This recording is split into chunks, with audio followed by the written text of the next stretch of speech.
Hello, my dear students. How are you? I hope that you are feeling fine.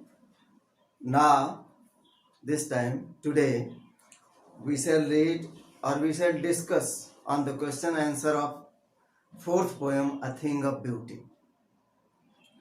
The first question is, list the things of beauty mentioned in the poem.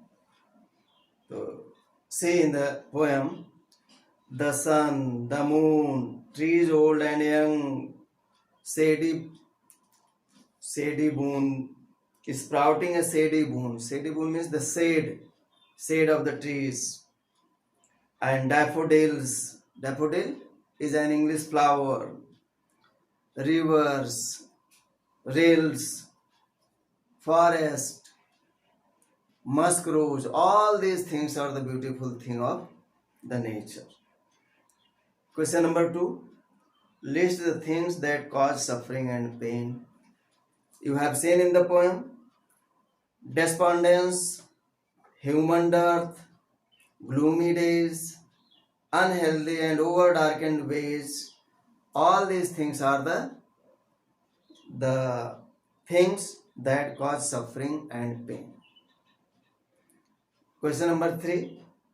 What does the line, therefore are we wreathing a flowery band to bind us to earth, suggest to you? Already I have told you, wreath. Wreath means to weave, bunna, a flowery band, the band of flowers, the strip of flowers. So here the poet means to say that this is the nature which is a kind of flowery band, and this nature is a band or a bandage that ties our feet to this earth. In other words, the poet means to say that the beauty of nature is the thing in this world on this earth that compels us to live here on this earth.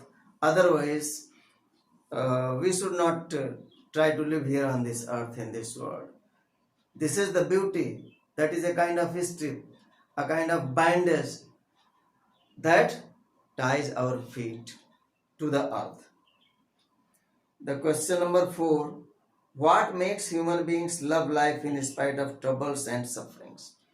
You know, a novelist has said, happiness is but an occasional interlude in the general drama of pain.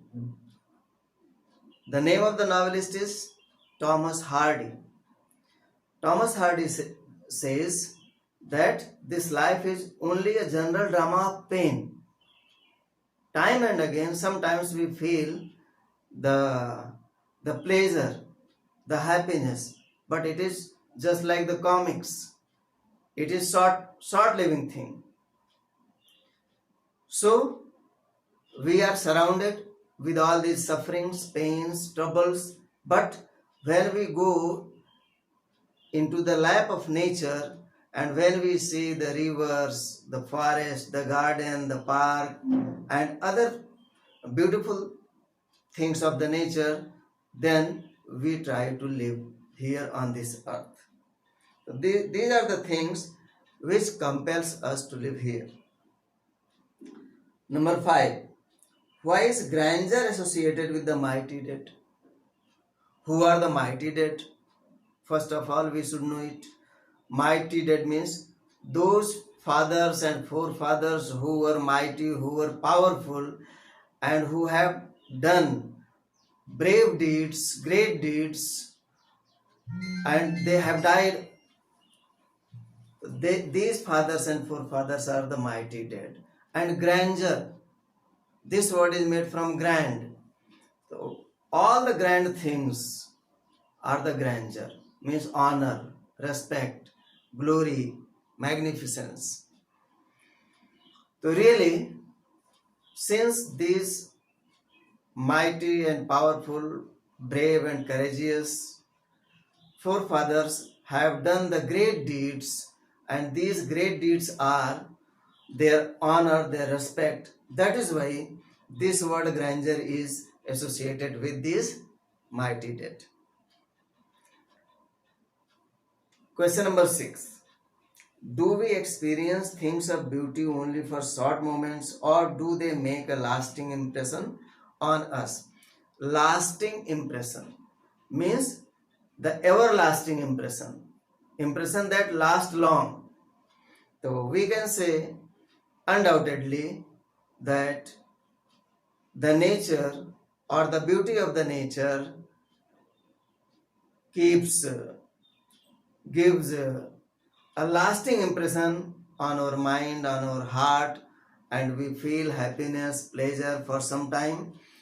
Not only for some time, if we are gloomy, we are sad, we are suffering from troubles and pain, we go to the lap of nature, so certainly the beauty of the nature lasts long on our mind, on our screen, and at our heart. Question number 7. What image does the poet use to describe the beautiful bounty of the earth? You have seen in the last line of the poem the image of fountain, but it is a different kind of fountain. Fountain of immortal drink. What is immortal drink? Really, the beauty of nature is the immortal drink. Because when we are sad, we are feeling sorrow, sufferings, pains. At that time, this beauty of nature works just like the nectar. Nectar means amrit. This beauty of nature works just like the nectar, just like an immortal drink.